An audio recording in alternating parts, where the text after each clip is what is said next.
ಪ್ರೀತಿಯ ವೀಕ್ಷಕರೇ, ನಿಮ್ಮೆಲ್ಲರಿಗೂ ಮುಕುಟ ಸಪ್ತಮಿಯ ಹಾರ್ದಿಕ ಶುಭಾಶಯಗಳೊಂದಿಗೆ ಈ ಸಂಚಿಕೆ ಆರಂಭಗೊಳ್ಳುತ್ತಿದ್ದು, ಸಪ್ತಮಿಗಳಲ್ಲಿ ಸರ್ವಶ್ರೇಷ್ಠ ಸಪ್ತಮಿ, ಏಕೆಂದರೆ ಇದೇ ದಿನದಂದು ಪಾರ್ಶ್ವನಾಥ ತೀರ್ಥಂಕರರು ಶಿಖರ್ಜಿಯ ಸುವರ್ಣಭದ್ರಕೂಟದಿಂದ ಮೋಕ್ಷವನ್ನು ಪಡೆದ ದಿನ. ಇಂತಹ ಸರ್ವಶ್ರೇಷ್ಠ ದಿನದಂದು ಬಲಿಗೆ ಕ್ಷೇತ್ರದ ಪಾರ್ಶ್ವನಾಥ ಸ್ವಾಮಿಯ ದರ್ಶನ ನಿಮಗಾಗಲಿದ್ದು, ವೀಕ್ಷಿಸಿ ಧನ್ಯರಾಗುವುದರೊಂದಿಗೆ ಮುಕುಟ ಸಪ್ತಮಿ ಆಚರಿಸೋಣ.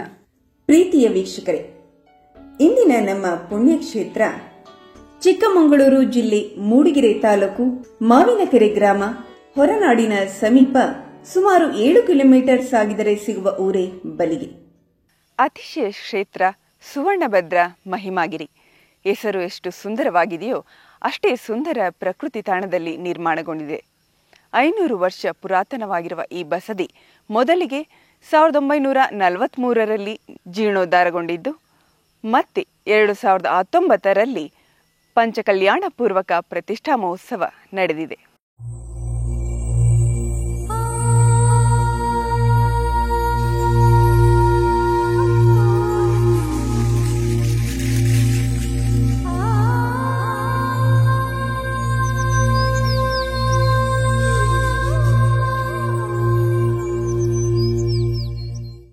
ಪಶ್ಚಿಮ ಘಟ್ಟಗಳ ಪರ್ವತ ಶ್ರೇಣಿಯ ತುತ್ತ ತುದಿಯಲ್ಲಿ ಪ್ರಾಕೃತಿಕ ನಯನ ಮನೋಹರ ಸೌಂದರ್ಯವನ್ನು ಮೈತಳೆದಿರುವ ಈ ಊರು 2 ಬಾಹುಗಳನ್ನು ಚಾಚಿರುವುದರಿಂದ ಚರಿತ್ರೆಕಾರರು ಇದನ್ನು ಬಾಹುಬಲಿಗೆ ಎಂದು, ಈ ಊರನ್ನು ನೀನು ಒಮ್ಮೆ ಆದರೂ ಬಂದು ನೋಡು, ಬಾ ಇಲ್ಲಿಗೆ ಬಲಿಗೆ ಎಂದು ವಿಶ್ಲೇಷಿಸುತ್ತಾರೆ. ಈ ಬಲಿಗೆ ಕ್ಷೇತ್ರವು ಸಮುದ್ರ ಮಟ್ಟದಿಂದ ಸುಮಾರು 3250 ಅಡಿಗೂ ಎತ್ತರವಿರುವ ರಮಣೀಯ ತಾಣವಾಗಿದೆ. ಪ್ರಾಕೃತಿಕ ಸಂಪತ್ತನ್ನು ಮೈದುಂಬಿಸಿಕೊಂಡಿರುವ ಸಂವೇದ ಶೈಲದಂತೆ ಪವಿತ್ರ ಕ್ಷೇತ್ರದ ಅನುಭವ ಕೊಡುವ ಈ ಕ್ಷೇತ್ರ ಚಾರಣ ಮುನಿಗಳು ತಪಸ್ಸನ್ನಾಚರಿಸಿದ ಅತಿಶಯ ಕ್ಷೇತ್ರ. ಚಿಕ್ಕಮಗಳೂರು ಜಿಲ್ಲೆ ಮೂಡಿಗೆರೆ ತಾಲೂಕಿನಲ್ಲಿರುವ ಈ ಅತಿಶಯ ಕ್ಷೇತ್ರಕ್ಕೆ ಸುವರ್ಣಭದ್ರ ಮಹಿಮಾಗಿರಿ ಎಂದು ಹೆಸರಿಸಲಾಗಿದೆ.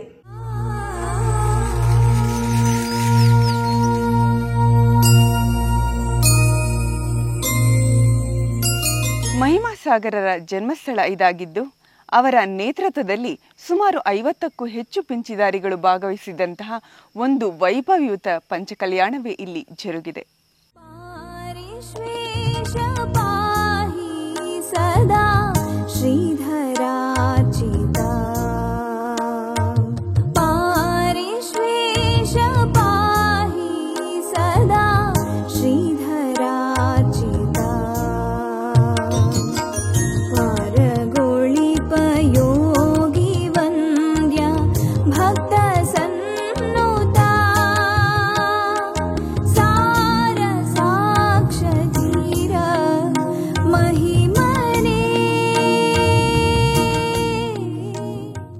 ಸುಂದರ ಶಿಲಾಮಯ ಬಸದಿಯ ಮುಂಭಾಗದಲ್ಲಿ ಎತ್ತರದ ಮನೋಜ್ಞ ಕೆತ್ತನೆಯ ಮಾನಸ್ತಂಭದ ಪ್ರದಕ್ಷಿಣೆಯ ನಂತರ ಮೆಟ್ಟಲುಗಳನ್ನೇರಿ ಜಿನಾಲಯ ಪ್ರವೇಶಿಸಿದರೆ ಮುಖಮಂಟಪ, ವಿಶಾಲವಾದ ನವರಂಗ, ಯಕ್ಷಯಕ್ಷಿಯರ ಮಂಟಪ ಹಾಗೂ ಗರ್ಭಗುಡಿ ನೀವು ಕಾಣಬಹುದು.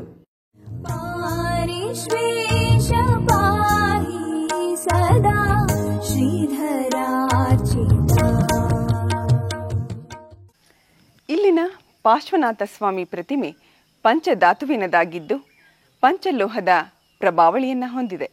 ಇಲ್ಲಿನ ತಾಯಿ ಪದ್ಮಾವತಿ ದೇವಿ ಬಹಳ ಕಾರಣಿಕಳಾಗಿದ್ದಾಳೆ.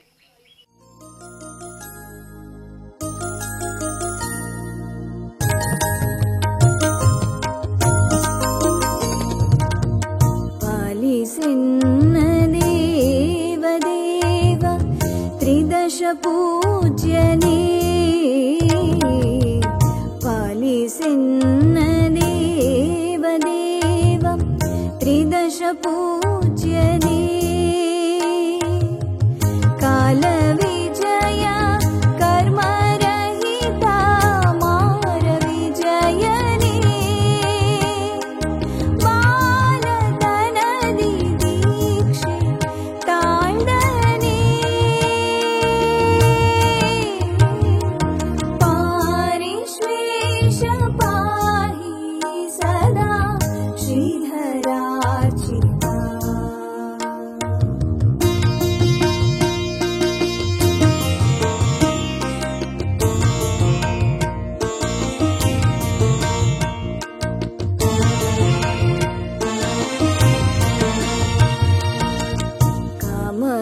ಕಾಮಕ್ರೋಧವನ್ನು ನಾಶಗೈದ ಮಹಿಮನೇ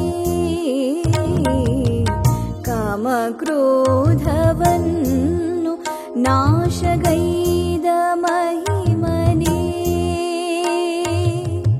ಪ್ರೇಮದಿಂದ ಸ್ತುತಿಸುವವರ ಪಾಲಿತಾರ್ಥನೇ ಸೋಮನಂತೆ ಶಾಂತ ಚಿತ್ತನೇ ಪಾರಿಶ್ವೇಷ ಪಾಹಿ ಸದಾ ಶ್ರೀಧರಾರ್ಚಿತ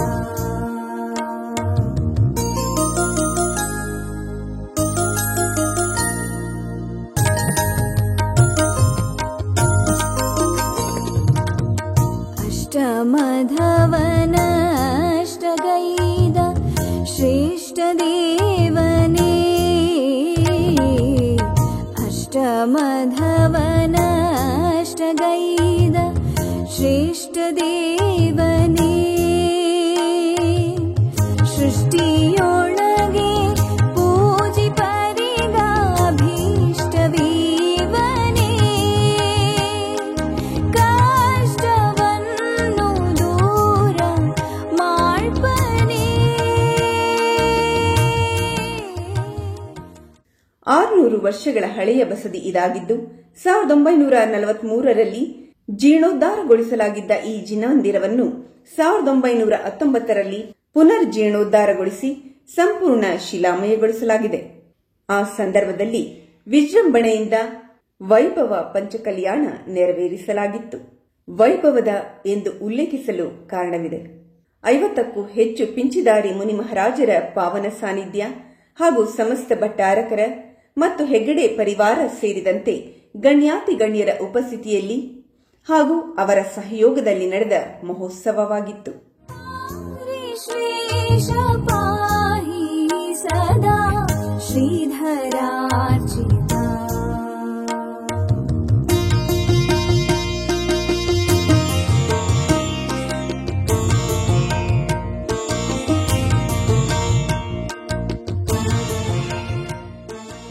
ಎಲ್ಲರಿಗೂ ಜೈ ಜಿನೇಂದ್ರಗಳು.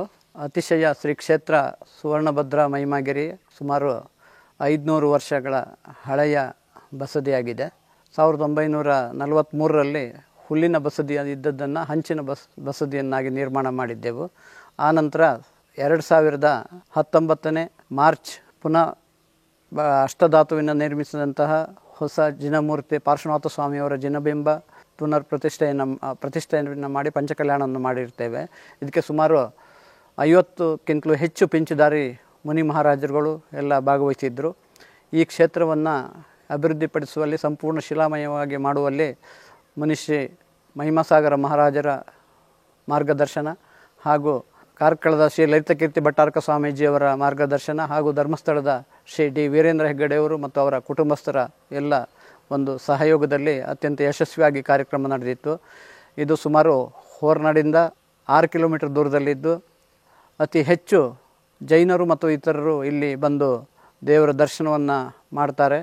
ತಾವೆಲ್ಲರೂ ಕೂಡ ಶ್ರೀ ಕ್ಷೇತ್ರಕ್ಕೆ ದಯಮಾಡಿಸಿ ಬಂದು ವಾಹನದ ವ್ಯವಸ್ಥೆಗಳಿರ್ತದೆ, ಬಂದು ಈ ಕ್ಷೇತ್ರದ ದರ್ಶನವನ್ನು ಮಾಡಿ ಧರ್ಮಲಾಭವನ್ನು ಪಡೆಯಬೇಕು ಅಂತೇಳಿ ತಮ್ಮಲ್ಲಿ ವಿನಂತಿಸುತ್ತೇನೆ. ಜೈ ಜಿನೇಂದ್ರಗಳು. ಇಲ್ಲಿನ ಚಾರಿತ್ರಿಕ ಹಿನ್ನೆಲೆಯನ್ನು ನೋಡಿದಾಗ ಉತ್ತರ ಭಾರತದಿಂದ ವರ್ತಕರಾಗಿ ಸಮೀಪದ ಮೇಗುಂದ ಜೈನ ಕೇಂದ್ರಕ್ಕೆ ಬಂದಿದ್ದ ಜೈನ ಧರ್ಮೀಯರಾದ ದೊಡ್ಡಣ್ಣ ಶೆಟ್ಟಿ ಮತ್ತು ಮಾಣಿಕ್ಯ ಶೆಟ್ಟಿ ಎಂಬ ಸಹೋದರರು ತಾವು ತಂದಿದ್ದ ಶ್ರೀ ಶಾಂತಿನಾಥ ಸ್ವಾಮಿ ಮತ್ತು ಪದ್ಮಾವತಿ ಅಮ್ಮನವರ ವಿಗ್ರಹಗಳನ್ನು ಮೇಗುಂದ ಜೈನ ಕೇಂದ್ರದಲ್ಲಿ ಪ್ರತಿಷ್ಠಾಪಿಸಿ ಪೂಜಿಸುತ್ತಿದ್ದರು. ನಂತರ ವಿಗ್ರಹಗಳನ್ನು ಪೂಜಿಸುವ ವಿಚಾರದಲ್ಲಿ ಇಬ್ಬರ ಮಧ್ಯೆ ಭಿನ್ನಾಭಿಪ್ರಾಯ ಉಂಟಾದದ್ದರಿಂದ ದೊಡ್ಡಣ್ಣ ಶೆಟ್ಟಿಯು ಶ್ರೀ ಪದ್ಮಾವತಿ ದೇವಿಯ ವಿಗ್ರಹದೊಂದಿಗೆ ಈ ಸ್ಥಳವನ್ನು ಬಿಟ್ಟು ದೂರದ ಅರಣ್ಯದಲ್ಲಿರುವ ಇಂದಿನ ಬಲಿಗೆ ಸಮೀಪದ ಮನೋಹರವಾದ ಶಿಲಾಗುಹೆಯಲ್ಲಿ ತಮ್ಮ ಸಂಗಡಿಗರೊಂದಿಗೆ ಮಹಾಮಾತೆಯನ್ನು ಪೂಜಿಸುತ್ತಾ ಅಲ್ಲಿಯೇ ವಾಸ್ತವ್ಯ ಹೂಡಿದ ಕುರುಹು ಇದೆ. ಈ ಗುಹೆಯಿಂದ ಅನತಿ ದೂರದಲ್ಲಿ, ಅಂದರೆ ಈಗಿರುವ ಬಲಿಗೆ ಬಸದಿಯ ಸ್ಥಳದಲ್ಲಿ ಹುಲಿ ಮತ್ತು ಹಸು ಒಟ್ಟಿಗೆ ಇರುವುದನ್ನು ಗಮನಿಸಿ ಇಲ್ಲಿ ಜಿನಮಂದಿರವನ್ನು ನಿರ್ಮಿಸಿ ಅಲ್ಲಿಯೇ ಶ್ರೀ ಪಾರ್ಶ್ವನಾಥ ತೀರ್ಥಂಕರರ ಹಾಗೂ ಮಹಾಮಾತೆ ಪದ್ಮಾವತಿ ಅಮ್ಮನವರ ವಿಗ್ರಹವನ್ನು ಸ್ಥಾಪಿಸಿರುತ್ತಾರೆ. ಅಂತಹ ಪವಿತ್ರ ಶಿಲಾಗುಹೆಯನ್ನು ವೀಕ್ಷಿಸಲು ಮೊದಲಿಗೆ ಅಲ್ಲಿನ ಸ್ಥಳೀಯ ವಾಹನದ ಸಹಕಾರ ಪಡೆದು ನಂತರ ಎತ್ತರದ ಬೆಟ್ಟವನ್ನು ಹಾದು ಗುಹೆಯ ಚಿತ್ರೀಕರಣಗೊಳಿಸಲಾಗಿದ್ದು, ಎಂದಿನಂತೆ ಎಂತಹ ಕಷ್ಟಕರ ಹಾದಿಯನ್ನು ದಾಟಿ ನಮ್ಮ ತಂಡ ನಿಮ್ಮೆಲ್ಲರ ದರ್ಶನಕ್ಕಾಗಿ ಪ್ರಸ್ತುತಪಡಿಸುತ್ತಿದ್ದೇವೆ. ಇಂದಿಗೂ ಈ ಕ್ಷೇತ್ರದಲ್ಲಿ ಶ್ರೀ ಪದ್ಮಾವತಿ ಅಮ್ಮನವರ ವಿಹಾರವನ್ನು ಅನೇಕ ಭಕ್ತಾದಿಗಳು ಸೇರಿ ನಡೆಸುತ್ತಾ ಬಂದಿದ್ದಾರೆ. ನೂತನಾದ್ರಿಯಲ್ಲಿ ಸ್ಥಿರದಿ ಮೇರೆಯುವ ಧರೆಯ ನೂತನಾದ್ರಿಯಲ್ಲಿ ಸ್ಥಿರದಿ ಮೇರೆಯುವ ಪರಮ ಭಕ್ತರನ್ನು ಬೇಗದಿಂದ ಸಲಹುವ ಪಾರಿಶ್ವೇಶ್ವರನ್ನು ಸ್ತುತಿಸುವ ಪಾರಿಶ್ವೇಶ ಪಾಹಿ ಸದಾ ಶ್ರೀಧರಾರ್ಚಿತ ಶ್ರೀಧರಾರ್ಚಿತ ಶ್ರೀಧರಾರ್ಚಿತ ಶ್ರೀಧರಾರ್ಚಿತ.